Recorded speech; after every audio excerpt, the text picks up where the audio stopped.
Сайн мэцхан мөглөнөөс угтаа тавтай морил та бүхэндээ хэргийн хэрэгтэн булангаараа луунаа тун сонирхолтой хэрэг ярьж өгөхөд бэлтчихсэн байна.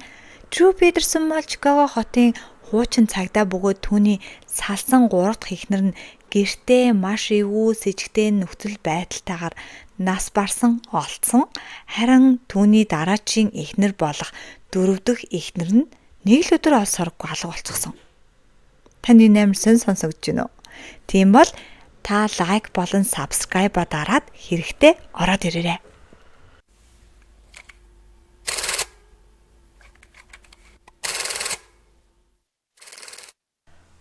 Бидний өнөөдрийн ярих түүх бол Иллинойс мужийн жижигхэн дүүрэг болох Боlingbrook хотод төвлөрнө. За энэхүү хот нь тийм хуучин хот биш. 1964 онд байгуулагдсан. За одоогоор 70,000 орчим хүн амьдардаг тийм жижигхэнж биш, тийм томч биш тийм хот байгаа. Харин өмнө нь бүр энэ хот нь байгууллагдахдаа нэг хүн ам нь цөөтэй, бие биенийгаа хүмүүсүүд нь таньдаг. За тэр тусмаа засгийн газар болон төрийн албанд ажилладаг хүмүүсүүдийг ялангуяа цагдаагийн байгууллагад ажилладаг хүмүүсүүдийг бүр маш сайн таньдаг байсан. За тэгээд жижигхэн хот угаасаа бие биенийгаа таньдаг нь ойлгомжтой. Хүмүүс цагдаагийн байгууллагад ажилладаг хүмүүсүүдэд илүү их итгэдэг, найддаг, хайрладаг, тийм ээ ард иргэд нь эн чинь мундаг штэ, айгүй олон жил цагдаагийн байгууллагад ажиллаж байгаа манай хотын бидний иргэдийн аюулгүй байдлыг хамгаалдаг гэж итгэдэг. За тэдний итгэдэг байсан хүмүүсүүдийн нэг болох цагдаагийн ахлах Дрю Петерсон гэдэг хүн байдаг. Энэ хүн нь 50 настай бөгөөд цагдаагийн байгууллагад 20 орчим жил алба хаасан. За тэгэхээр нутгийн иргэд бол хэр их энэ хүнд итгэдэг гэдг нь ойлгомжтой. 20 жил цагдаагийн байгууллагад алба хаасан хүн шүү дээ гэл. Энэ хүн нь мөн тэрхүү жижигхэн хоттой өөрийн гэсэн байртай, цавтай, за бүр тэр байтугай өөрийн эзэмшлийн баартай байсан. За тэгж харахаар энэ хүн бол зүгээр тэнд бараг л тархалагдсан цагдаагийн байгууллагын ажилтан цагдаа хүн бэжж баар ажиллаулдаг. Ямар ч тач 2004 оны 2 дугаар сарын сүүлийн амралтын өдөр Дрю өөрийн 2 хүү болох Томас болон Петерсонтэй хамтдаа цагийг өнгөрүүлээд дараа нь тэднийг хуучин эхнэр Кэтигийн хүргэж өгөхөөр гэрлөөний явсан. Кэти Дрю хоёр салаад нэлээн уудчихсан.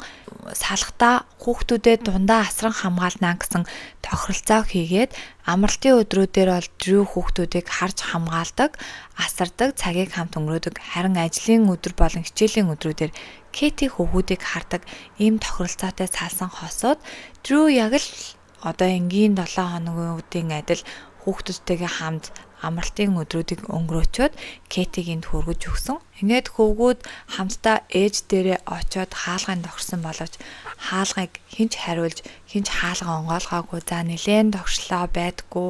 Дрю гайхаад Кэтигийн утас руу залгсан боловч утсанд нь бас хинч хариулаагүй.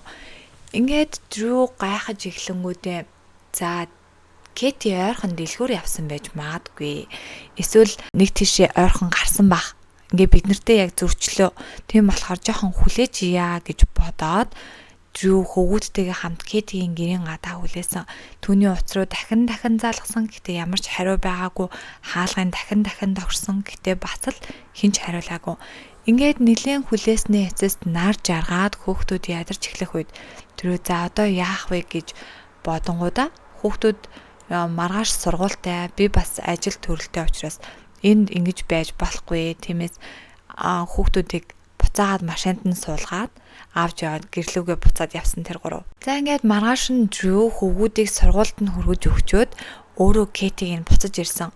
Дахиад л хаалгыг нь тогшсон. Хаалганд нь хинч хариулаагүй. Утас руу залгасан, дахиад хинч хариулаагүй, бүр холбогдох боломжгүй байсан. Ингээд Дрю бол цагдаагийн ажилтан юу хийх вэ гэж бодсны эцэст хамгийн түрүүнд хөршүүдээс нь асууя гэж бодоод хөршүүдийнх нь хаалганд тогшиж эхэлсэн. Кэтиг хаа нэг тийшээ амралтанд явсан уу? Эсвэл хотоос гарсан уу? Амралтанд явна гэж ярьж байсан уу? Түүнийг гэрээсээ гарахыг харсан уу? Чемодантай юм авч гарсан уу ч юм уу те? Иймэрхүү асуултуудыг асуугаад хөршүүдээс нь хаалганд тогшиж явж эхэлсэн.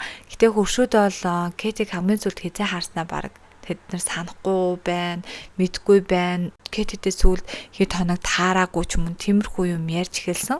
Харин Кэтигийн хамгийн сайн нийлдэг нэг тийм хөрш эмэгтэйтэй Дрюд хараад Кэтиг хотоос гарсан уу, амралтанд явна гэжсэн үү гэд яг л нөгөө асуултаа асуусан чинь нөгөө эмэгтэй нь үгүй хэрвээ Кэти тэгж явах байсан бол би мэдэх байсан. Тэр надад хэлээд өөрийнхөө байрыг харуулад хариуцуулаад үлдээх байсан. Гэтэ манайд Кэтигийн гэрийнх нь илүү түлхүүр байгаа гэдгийг Дрюд хэлсэн. Дрю Кэтигийн гэрийнх нь илүү түлхүүр байгаа гэдгийг сонсоод хит хитэн хөршүүдтэй хамт тэдний гэрлөө орохоор болсон. Ингээд тэдний гэрлөө орсон чинь тэднийг маш аимшигтай нөхцөл байдал хүлээж авсан. Кэти өөрийнхөө унтлагын өрөөний Ваны өрөөнд нас барсан байдалтай болсон. За цагдаагийн мэдээлснээр Кэти унтлагынхаа өрөөний Ванын дотор нүүрэн доошоо харцсан байдалтай шүршүүрнийх нь хаан нь лэн юм цус дагаж ингээд уурсчихсан. Тэгээд толгоо хэсэг нь ингээд маш том гүн юм шарахтай. Үс нь нойтон тэгснээ Ван нь хуурай. Ямар нэгэн ус байгаагүй. Кэтигийн хэргийг цагдаа нар ердөө 2 сар мөрдөөд Кэтигийн үхлийг санамсаргүй осол гэж дүгнээд хэргийг хаасан. Цагдаа нарын таамаглалт нь аюул сонирхолтой. Кэти усанд ормоор санагдаад усанд ороод байндаа ус дүүргэж хөвтөж байгаад босоод гарахтаа халтарч унаад тэр том шүршүүрний хавтанд толгоогоо хүчтэй зохиод тэгээд цуснд цацраад тэрээр толгоон дээр маш том шарх авсан учраас цус алдаад тэрнээсээ болоод толгоо нэргээд манраад ухаан алдаж унахтаа Вантай ус руугаа өөрөө ороод тэндээ живж өгсөн. Тэгсэн чинь хүмүүс үгүй Кэтигийн үс нь нойтон байсан штэ. Тэгсэн хэрнээ Ван дотор нь ус байхгүй шавхагдсан байсан штэ гэсэн чинь цагдаа нар үүнийг Кэтигийн цогцыг олоход хугацаа шаардагдсан. Энэ үед нь Ван доторх ус нь өөрөө гоожоод алга болсон гэж тайлбарлсан. Тэгснээ гэрийн ингээд шинжлээд үзэхэд Кэти ямар ч тэмцэлдсэн шинж тэмдэг гэрт нь ямар нэгэн сэжигтэй зүйл байгаагүй. Тиймээс энэ хэргийг зүгээр осол аваар акцидент байсан гэд хэргийг хаачсан. Амар хурдан энэ үйл явц болсон. Харамсалтай нь энэ нь болонгод Кэтигийн гэр бүлд нь найз нөхөд аав ээж ах дүү нарт нь эгчт нь за тэр тусмаа Кэтигийн 2 хүүд нь айгүй хүнээр туссан. Кэти Дрю 2 албан ёсоор салаагүй байсан. Энэ хоёрын ер нь бол салалтын үйл явц нь шүүх хурал дээр буюу шүүх дээр байсан. За туршилтын маягаар хүүхдүүдэд авч өгүүлцдэг юм харилцан тохиролцсон ийм салалтыг ер нь бол хийх гэж нэлээд хичээсэн. Гэхдээ энэ хоёрын салалт нэлээд хил амтай байсан гэдг нь ер нь бол тодорхой айгүй удаан үргэлжилж байгаа тийм салалтын шүүх хурлын явц юм билэ. Тэгээд Кэтигийн найзууд нь энэ тухай ярихдаа Кэти энэ салалтыг маш удаан хүлээсэн, төгсгөлийн тэсэн ядан хүлээгээд бүр парти зохион байгуулъя гэд бид нар бүр төлөвлөжчихсэн байсан. Партинда юу хийх вэ гэд бүр зохион байгуулад эхэлчихсэн байсан. Тэрнээс гадна Кэти бас нэгэн өөр хүнтэй уулзах шинэ харилцаанд орчихсон байсан гэдгийг найз нар нь хожим нь ярьсан. Тэгээд Кэти ер нь бол Дрюгээс салахын хүслэн тэгээд мөн өөр хин нэгэнтэй харилцаанд орчихсон. Энэ салалтыг хүлээгээд маш гоё парти зохион байгуулна гэжсэн боловч харамсатайгаар энэ гинтийн үйл явдлаас болоод Кэти хизээч тэр партигаа хийж чадсангүй. Энэ бүх үйл явдал нь 2004 онд болсон. Кэтигийн үхлийг осол гэж үзээд хаасан.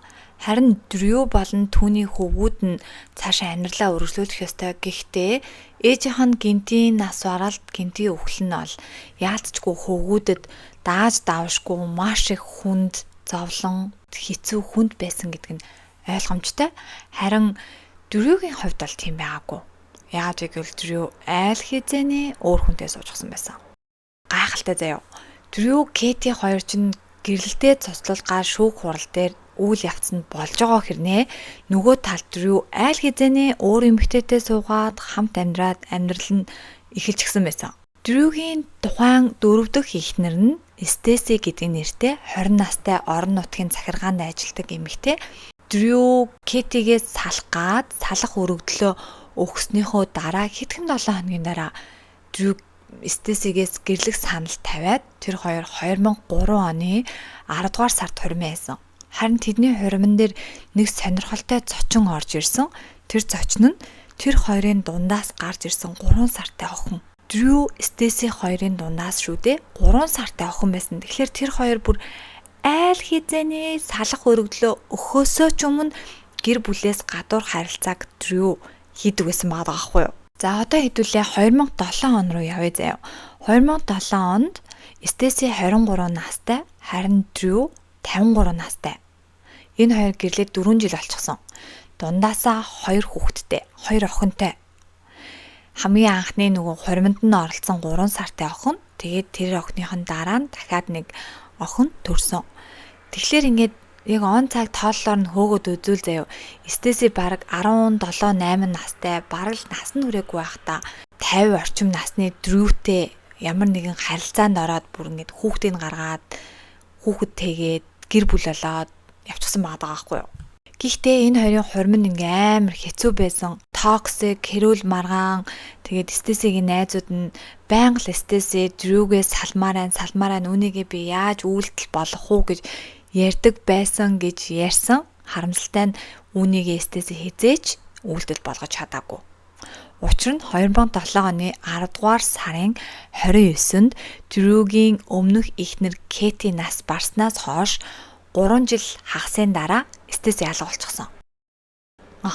Та зөв сонссон, бүр Стейси алга болчихсон.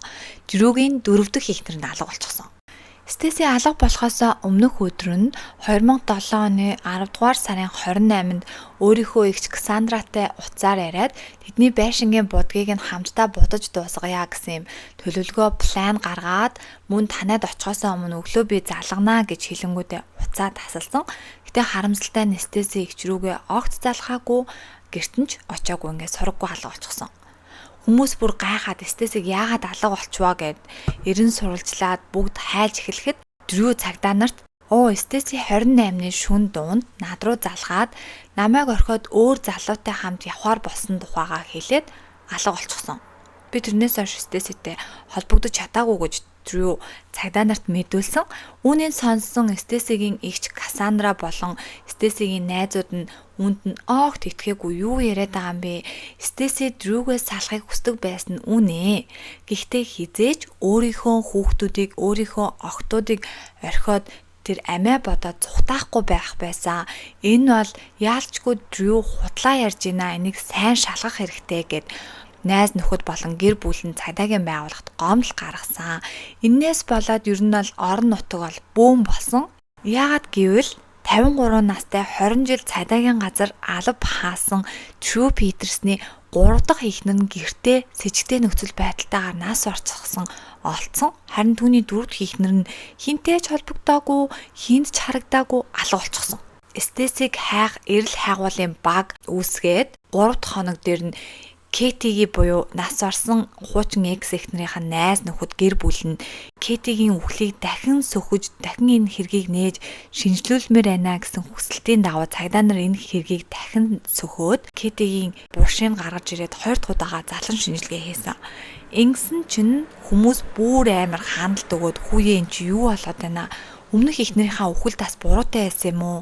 Одоо тэгээд дахиад 4 дахь эхнэрээ алчихсан юм уу гэл орон нутгийн хэвлэл мэдээл тэр байтугай бүр улсын хэвлэл мэдээллүүд хүртэл Дрю Питерсэн рүү хандаж эхэлсэн. Тэгсэн чинь Дрю Питерсэн бол бүх мэдээгээр гараад бүх шоунд оролцоод өөрийнхөө өмнө нас орчихсон эхнэр болон одоогийн алга болчихсон эхнэрийнхаа тухай яриад би энэ хэрэгүүд дээр огт хамаагүй, та нар намайг холбоотой гэж бодож гин үү? Эсвэл ямар ч холбогдлохгүй шүү гэдгээ бүнгээд тууштай үүсгээд л тэгснээ тэр нэвтрүүлэгт ингээ орж байгаа хэсгийг ингээ үтсэн чинь хөтлөгч асууж байгаа байхгүй. Та одоо үүн итгэж гин үү? Таны эхнэр чинь ингээ өөр эртээ те хүүхдүүдээ орхиод хаана газар ямар ч уул мөргүй хинт ч харагдахгүйгээр ингээд алга болчихсон гэж байх уу гэсэн чинь нөгөө Дрю Питерсэн чинь дэж хэлж байгаа. Би үүнд 100% итгэлтэй ямар ч эргэлзээгүй гэтгсэн чинь хөтлөгч нь үгүй та ойлгож байна уу энэ бүр яг үлгэр шиг сонсогдож штэ гэсэн чинь Дрю тийм ээ энэ яг үлгэр шиг сонсогдож байна. Гэтэ ийм зүйл тохиолдож л байдаг штэ. Тийм болохоор л та нар ингээд намайг баг энд дуудаж авчирсан юм шүү. Би тэр эмэгтэйг одоо хаана юу хийж байгаа хинтээ яах гэж явсныг би тайлбарч мэдж чадахгүй байна. Хэлж чадахгүй байна. Гэлтгснээ яг ингээд Дрюгийн тэр нэвтрүүлэгт орж байгаа өнцөг нөхцөл байдлыг харангууд зүгээр л ингээд шоунд ямар ч нүүрний хуйралгүй амар хүүтэн хүндий ихнэрээ алдчихсан хүний шинж тэмдэг түнд огт харагдахгүй заяа зүгээр ингээд олонний өмнө яг камерын өмнө ингээд өөрөө юм одын өвчтөнд тусцсан юм шиг хүссэн нэвтрүүлэг хүссэн ярилцлагандаа ингэж очдог. YouTube-ээс хайгаад үзээрэй. Айгүйх бэдг юм бэлээ. Дрюгийн одоо яг тэр нэвтрүүлэгт орж байгаа царайны өнгө үзэмж нүүрний хилэмжийг харахаар яалчгүй түүний майнд нь тарих толгой нь ингээд нөгөө эрүүл хүн шиг харагдаагүй. Миний нүдээр л эрүүл хүн шиг харагдаагүй. Тэр зүгээр л ингээд юу яриад байгаа юм бараг л стрессээ алга болоод юу яцсан мар тэрний буруу надад бол ямар ч хамаагүй битгий та нар надад ийм бараг тоххойдээ мөн Кэтигийн өхүүлж гисэн надад ямар хамаатай юм бит хоёр угаасаа салчихсан байсан би тухайн үед өөр хүнтэй хамт амьдарч исэн ч юм уу те иймэрхүү өөрийгөө үүсгэж өөрийгөө өмөрсөн зүйл дэндүү хийлжсэн огт харамсалж байгаа хүний царай нэгэхэн ширхэг гаргаагүй. Кэти болон Дрю 2992 онд гэрэлсэн. За тэд хамтдаа 12 жил амьдарсан. Кэти 29 настай, харин Дрю 38 настай байсан. Энэ хоёр анх болзож эхлээд шууд хурмаа хийчихсэн 6 сарын дараа. Тэгээд хамт амьдарч явах үед нь бол гаднаасаа бол яг л энгийн байдаг гэр бүл үр хүүхэдтэй болоод хүүхдүүдээ өсгөөд за аялал зугаалга болон энэ тентхийн юмд явдаг. За гаднаасаа бол сайхан гэр бүл шиг харагддаг байсан. Гэхдээ 1993 оны нэг тохиолдол нь Кэти толгоондоо аимшигтай хүнд гэмтэл аваад гэмтлийн эмнэлэг дээр очиод эмчнэр яагаад юу болсон тухай Кэтигээс асуухад хоолны ширээнд ингээд толгоогоо зогчихсон гэд энэ үед нь Кэтигийн игч болон гэр бүл найз нөхд нь яагаад ингэж вэ? Чамайг ингээд чиний нөхөр чинь Дрю чамайг хүчирхийлсэн юм уу гэсэн чинь Кэти үнийг үүсгээгүй гэхдээ энэ тухай ярмааргүй байна гэж хэлсэн. Ингээд Кэтигийн игч болон найз нөхд нь Дрюг Кэтиг хүчирхийлсэн гэх нотлох баримт байгаагүй учраас тухайн үед энэ асуудлыг зүгээр л тэгээд орхичихсон. За тэдний хамтын амьдрал нь бүр маш их хэцүү болсон. 2000-аад оны ихэнх үед нь 2001 онд нэг оны 10 сард Кэтигийн шуудан дээр нэг ямар ч нэр, хаяг, захиа, марк, гарын үсэггүй нэг захиа ирсэн. Тэрэн дотор нь битүү түүний нөхрийн тухай, Дрю Петерсны тухай. Дрю Петерсон 17 настай Стеси гэдэг нэртэй охинтой явуулдаж байгаа янаг амаргийн харилцаатай үүнийг нь хотын төвийн бүх хүмүүс мэддэг. Хотын дарга, хотын захиргаанд ажилладаг бүх хүмүүс тэгснэ хамгийн аимшигтай тэрэн дээр нь бүр ингээ иш татаа заяа. Энийг мэддэг хүмүүс бүр ингээд хошин яриа болгож хошигнож ярьж байна. Тэгэхээр чи өөрийгөө болон гэр бүлээ хамгаалах хэрэгтэй гэсэн утгатай юм бичээ явуулчихсан байсан. Гэтэ тухайн үед хөрхий Кэти үүнийг уншаад юу бодсныг хинч мэдэхгүй. Тэгээд Кэти шууд шийдвэр гаргаад Дрюгээс тустай амьдарч эхлэнгүүтээ гэрлэлтэд цуцлуулсан. Гэтэ энэ хоёрын гэрлэлт цуцлуулах үйл явц маш хэцүү байсан. 2001 онд энэ захиа ирсэн. Харин Кэти 2004 онд нас барсан. Тэгэхэд тэр хоёр стил салаагүй байсан гэж бодохоор тэр гэрлэлт цуцлах үйл явц бүр 3 жил үргэлжилсэн гэж боддоо. Харин тэдний ингээд гэрлэлтийн цуцлах үйл явцсан зай бүр яагаад амар адармаатай байсан бэ гэх юм бол Дрюгийн талаас Кэтид бүр ингээд маш их дарамт ирдэг байсан. 19 удаа Кэти цагдаараа бүр ингээд дуудлага өгсөн байт юм лээ. Яагаад вэ гэвэл Дрю өөрийг нь ирж дарамталдаг бүр ингээд зогч исэн удаа байгаа, унгааж исэн удаа байгаа. Гадаа гудамжинд ингээд тэр хоёр зодтолтжсэн, хэрэлдэжсэн, хүчирхийллийг ингээд Дрю бол байнгын Кэти рүү дарамт шахалтыг, сэтгэл зүйн докторгүй байдал, сэтгэл зүйн дайралтыг бол байнга өгдөг байсан. Гэхдээ Кэти бууж өгөөгүй, бүх явж болох газар өмгөөлөгч, хуулийн байгууллага, өөрийг нь хамгаалах халамжийн төвүүд гих газрууд дээр очиод одоо Дрю намайг ингэж дарамталж хүчирхийлж байна. Энэ хүн намайг байнга ална гэж сүрдүүлдэг. Тиймээс надад ямар нэг юм тохиолдвол энэ хүнийг шууд буруутгаарай. Чи надад энэ хүнээс ингэж зайны юм хамгаалт гаргаад өгөөч гэд шүүхтэр хүртэл хүсэлт гаргасан. Гэтэ Дрюгийн өмгөөлөгч нь энэ хүсэлтийг нь шууд цуцалсан.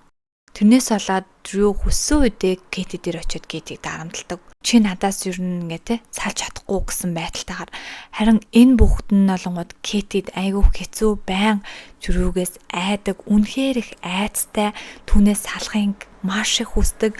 бүх завлангаа зөвхөн найзуудтай ярьдаг, хамаг болох бүтэх төрийн байгууллага дээр очингууд бүгднгийн Дрю өөрийнхөө эрх мэдлэр унтраагаад зогсоогоод Кэтигийн талд хэнийг ч оруулахгүй өөрийнхөө үгээр бүх зүйлийг болгочдөг байсан.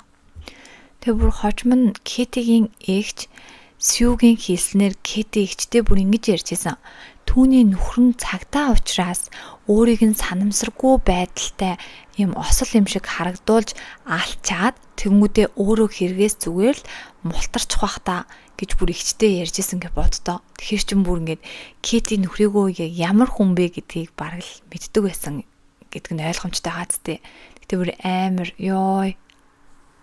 Кэти гэхдээ ингээл бүхий л захирамж бүх газраар яваад Дрюгийн талаар гомдол хэлээд намайг хамгаалаад өгөөч, энэ намайг ингэж магадгүй, тэгж магадгүй гэд бүр Дрюгийн дарга дээр нь одоо тэр хотын цайдаагийн газрын дарга дээр нь очиод Дрюгийн тухай хэлээд өөрийг нь хамгаалж өгөхийг хүсэхэд цайдаагийн дарга түүний таагүй зүгээр л өөрийнхөө утасны дугаарыг өгөөд хэрвээ чамд ямар нэгэн асуудал гарвал над руу залгаарай гэж хэлээд л явуулчихсан түүнийг.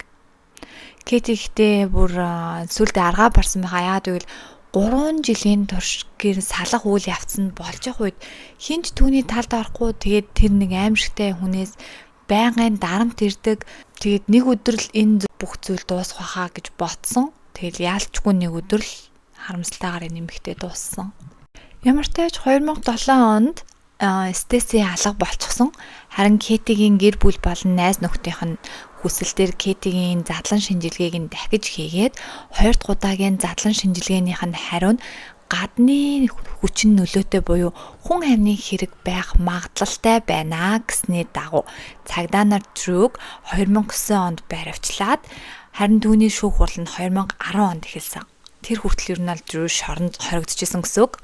Дрюгийн шүүх хурал нь тун сонирхолтой болсон. Яагаад вэ гэвэл энэ шүүх хурал чинь Стеситэй ямар ч хамааралгүй Кэтигийн үхэлтэй холбоотойгоор Дрюг бариад авчихсан байгаа штэ. Тэгээ шүүх хурал эхэлсэн чинь хамгийн анх Кэтигийн үхлийг зүгээр аксидент буюу осол байсан гэд бүх хэргийг хаачсан тэр хавийг ингээд цэвэрлчихсэн ямар нэгэн нотлох баримтуудыг цагдаа нар тухайн үедээ аваагүй. Тиймээс шүүх хурал ямар ч нотлох баримтгүй тийм шүүх хурал болсон. Зөвхөн гэрчийн мэдүүлгэн дээр үнэлсэн. Дандаа гэрчүүд орсон тийм шүүх хурал болсон.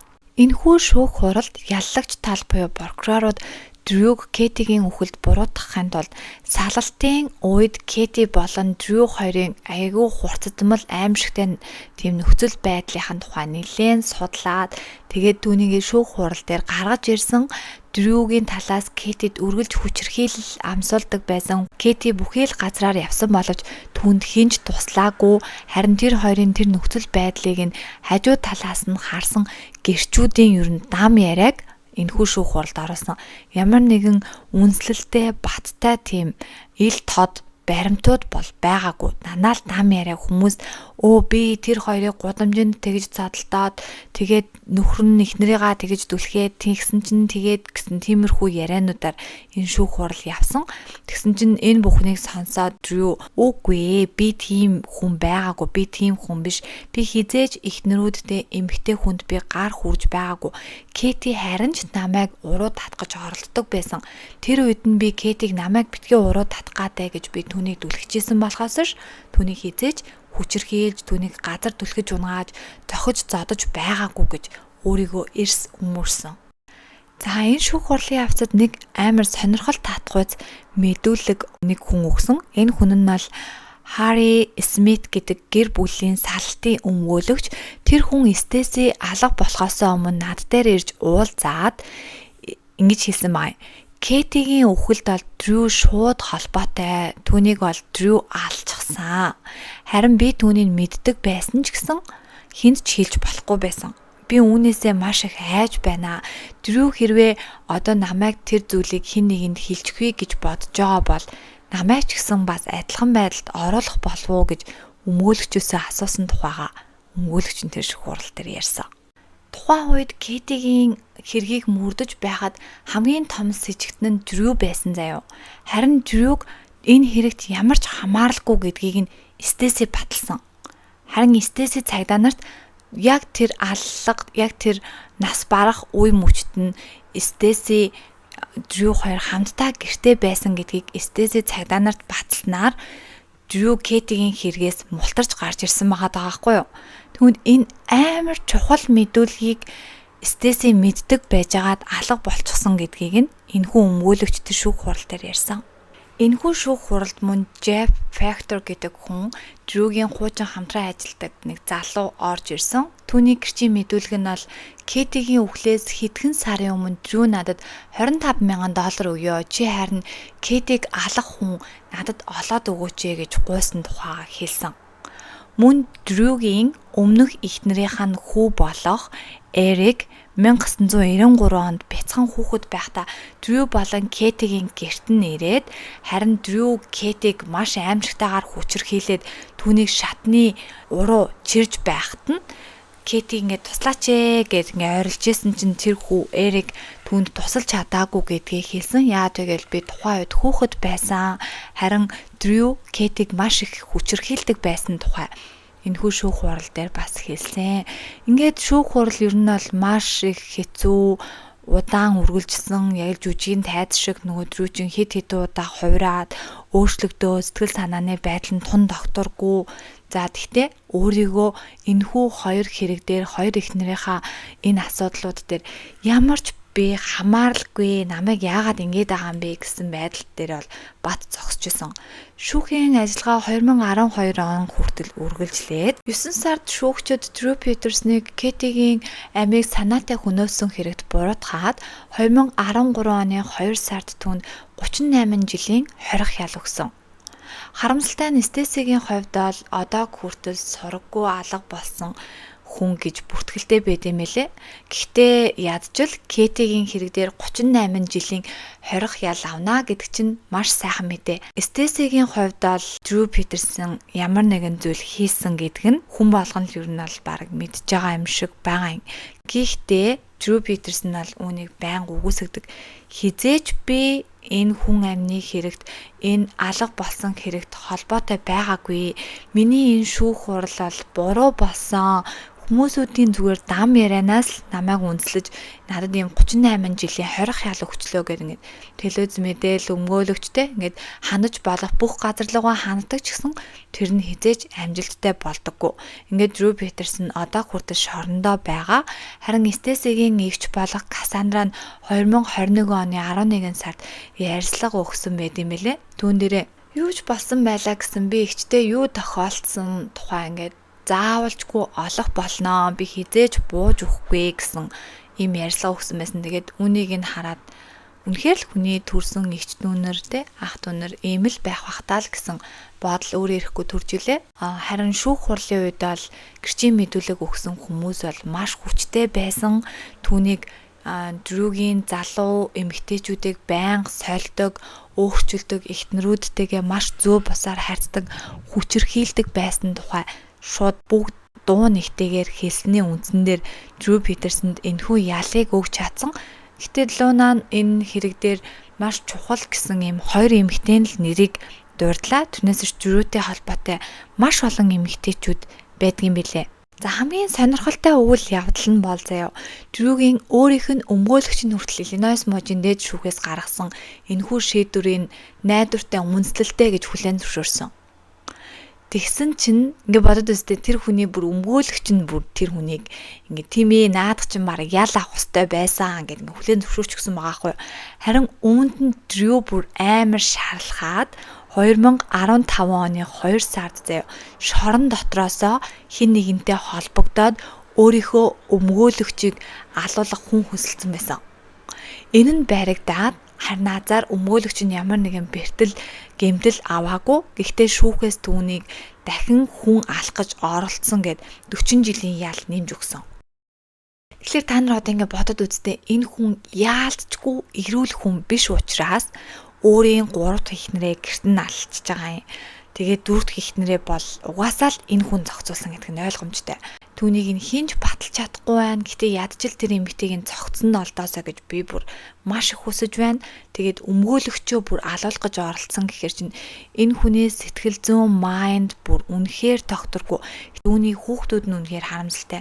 Одоо Стесигээс үлдсэн 2 охин байна. Кэтигээс үлдсэн 2 хүү байна. Энэ хүүхдүүдийн бол үнэхээр харамсалтай байгаа. Тэгээд энэ хэрэгтэй холбоотой кино байд юм лээ. За энэ киног нь Луна үзээгүй. Та нар бас дараа өөртөө сонирхоод YouTube-ээс хайгаад олоод үзээрэй. Гэтэ би маш олон зүйлийг ингээд үлдээгээд товчулж ярьсан байгаа шүү манайхаа. Дэндүү урт, дэндүү их үйл явдалтай, деталь ихтэй хэрэг байсан. Ингээд та нарт өнөөдрийн ярьж өгсөн хэрэг маань таалагдсан гэж найдаж байна. Хэрвээ дараачихаа хэргийг сонсомоор байвал лайк болон subscribe-а дараад Лунаа жоохон албаны яриагаа болоод ер нь өөрийнхөө ингээд ярьчвал хамаагүй ойлгомжтой юм шиг байгаа юм. Өөрийнхөө хэргийг сонсоод комментуудаа ингээд уншихлаар ер нь жоохон албаны яриад байгаа юм болов уу гэж надад санагдсан. Гэхдээ ингэж ярьсан чинь илүү тухтай сайхан байна.